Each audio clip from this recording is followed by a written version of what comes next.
পিলখানার হত্যাকাণ্ডের কোন তদন্ত কমিটি হবে না। এই হত্যাকাণ্ড নিয়ে জাতীয় তদন্ত কমিশন গঠন করতে হবে। জাতীয় তদন্ত কমিশন ছাড়া অন্য কোন কায়দায় যদি কমিটি করার চেষ্টা করে, সেই কমিটিকে আমরা ডক্টর ইউনূসের রাজভবনের সামনে ছুঁড়ে ফেলে দেব। জাতীয় কমিশন করেই ওই পিলখানার হত্যাকাণ্ডের রহস্য উন্মোচন করতে হবে।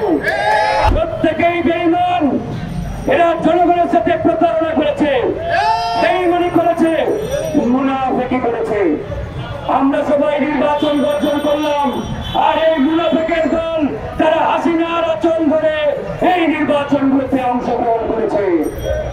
আর আজকে তারা সবাই সাধু সন্ন্যাসী সাজতে যায়। এক একজন এসে বলে আমি তো বিএনপি করতাম, কেউ বলে আমি তো জামাতের কর্মী। আরে ভণ্ডের দল, তোরা উচ্চ প্রতারক, তোরা বেঈমান, জাতির দুশমন। আমরা সম্মিলিতভাবে হাসিনার প্রত্যেকটা নির্বাচনকে বয়কট করেছি, আর তোমরা হাসিনার টাকা খেয়ে তার আচরণ নিজ দিয়ে গিয়ে ওই অবৈধ নির্বাচনগুলোতে অংশগ্রহণ করেছ। আজকে যতটা ঘৃণা ওই আওয়ামী দোষরদের প্রতি, তার থেকে বেশি ঘৃণা আমাদের এই আওয়ামী দোষরদের পুনর্বাসনের চেষ্টা দেওয়া করছে। কথা বলতে হবে। আমরা রাজনীতি করি জনগণের জন্য, দেশের জন্য। কোন দলকে ক্ষমতায় বসার জন্য কিংবা ক্ষমতায় নিয়ে যাওয়ার জন্য আমরা রাজনীতি করি না বন্ধুগণ।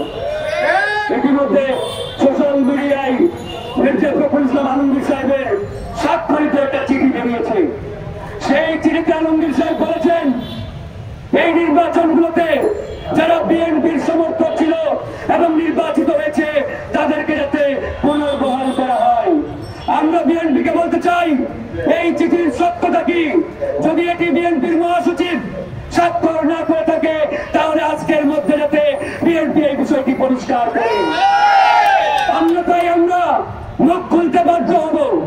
আমাদের কথা একটাই, আমরা সত্যের পক্ষে, ন্যায়ের পক্ষে, অন্যায়ের বিরুদ্ধে। যারা এই জালিমের পক্ষে যাবে, আওয়ামী লীগের পক্ষে যাবে, এই আওয়ামী দোষরদের পুনর্বাসনের চেষ্টা করবে, তাদের বিরুদ্ধে আমাদের এই লড়াই চলবে বন্ধুগণ।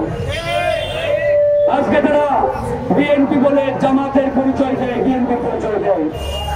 আর যখন তারা নির্বাচনে অংশগ্রহণ করেছিল, আপনারা সবাই জানেন দল থেকে তাদেরকে বহিষ্কার করেছিল। একজন আছে তৈমুর আলম খন্দকার, নারায়ণগঞ্জের বিএনপির সেই বর্ষিয়ান নেতা। সেও সিটিতে মেয়র ইলেকশন করেছে এবং সেই নির্বাচনে অংশগ্রহণ করার কারণে সেই তৈমুর আলম খন্দকারকে বিএনপি থেকে আজীবন বহিষ্কার করেছে। এই তৈমুর আলম খন্দকার যদি এখন বলে আমি তো বিএনপির একনিষ্ঠ লোক, এটা কি ভাই বিএনপি মানবে? জনগণ জানে না এই তৈমুরকে বহিষ্কার করা হয়েছে, ওই শাহজাহানকে বহিষ্কার করা হয়েছে। তাদেরকে জনগণ ট্যাগ দিয়েছে এরা আওয়ামী দোষর, এরা আসলেই আওয়ামী দোষর। ঠিক একইভাবে যে সকল কাউন্সিলর এবং যে সকল মেয়র আজকে এই বিএনপি জামাতের পরিচয় দিয়ে পুনর্বহালের দাবি তুলেছে, এরাও প্রত্যেকে আওয়ামী লীগের দোষর, হাসিনার দোষর। এ নিয়ে বিন্দু পরিমাণ সন্দেহের অবকাশ নেই। তাই আমরা বলতে চাই, আওয়ামী দোষরদের পুনর্বাসনের চিন্তা ভুলে যান। এই চিন্তা কেউ করবেন না। আওয়ামী লীগের কারিগরি টাকা খেয়ে তাদের সমাবেশে বক্তব্য রাখবেন, তাদেরকে পুনর্বহালের চিন্তা করবেন।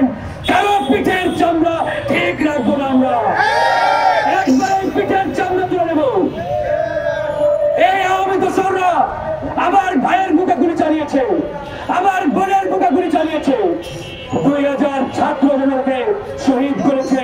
আর এই খুনিদের পুনর্বহালের চিন্তা আছে আপনারা করছেন। কি দারুণ! শহীদদের রক্তের দাগ শুকাই নেই এখনো। আমার আহত ভাইদের ক্ষত এখনো দগদগ করে চলছে। আর এরা আওয়ামী টাকা পয়সা লুটপাটে ব্যস্ত রয়েছে, ধান্দাবাজিতে ব্যস্ত রয়েছে। আর দেশ এদিকে বল্লাই যাও, জাহান্নামে যাও, এটা নিয়ে তাদের মাথা ব্যথা নেই। প্রিয় বন্ধুগণ, তাই আমাদেরকে এখনো জেগে থাকতে হবে, ঘুমিয়ে গেলে চলবে না। বিপ্লব শেষ হয় নাই, লড়াই শেষ হয় নাই। এই বাংলার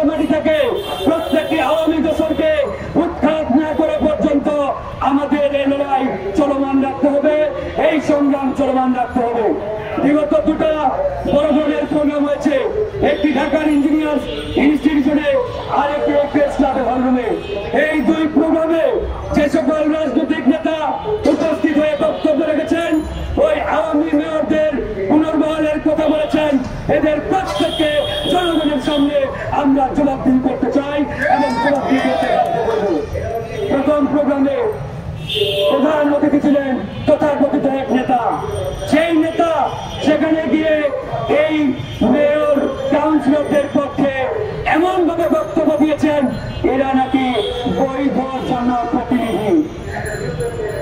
আমি বলতে চাই, এরা যদি বৈধ জনপ্রতিনিধি হয় তাহলে তাদের আম্মা হাসিনাও বৈধ প্রধানমন্ত্রী, তাকে মেনে নাও, তারপরে এদেরকে পুনর্বহালের কথা বলবা, তার আগে নয়।